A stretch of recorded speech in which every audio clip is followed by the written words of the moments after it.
আপনার মাকে এই তিনটি কথা কখনো বলবেন না, নয়তো আপনাকে সারা জীবন কাঁদতে হবে। যদি আপনার মা আজও বেঁচে থাকেন তবে এই ভিডিওটি শেষ পর্যন্ত অবশ্যই দেখুন এবং কমেন্টে লিখুন আলহামদুলিল্লাহ। প্রথমত, মাকে বলা আপনি কিছু জানেন না। যখন মা কোনো পরামর্শ দেন তখন তাকে এটা বলবেন না যে আপনি কিছু জানেন না। মনে রাখবেন, যখন আপনি কথা বলতেও জানতেন না তখন তিনিই আপনাকে কথা বলা শিখিয়েছেন।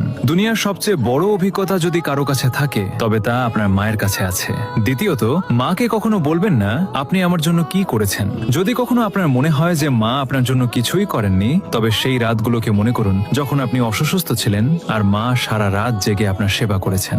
আপনার এক ফোঁটা চোখের জলে যদি কেউ সারা রাত না ঘুমিয়ে থাকে তবে তিনি কেবল মাই হন। তৃতীয়ত, আমাকে একা ছেড়ে দিন। রাগের মাথায় মাকে কখনো বলবেন না আমাকে একা ছেড়ে দিন, কারণ একদিন তিনি সত্যিই আপনাকে চিরদিনের জন্য একা ছেড়ে চলে যাবেন। তখন আপনি চাইবেন কেবল একবার তার সাথে কথা বলতে, কিন্তু তখন অনেক দেরি হয়ে যাবে। যদি আপনার মা বেঁচে থাকেন তবে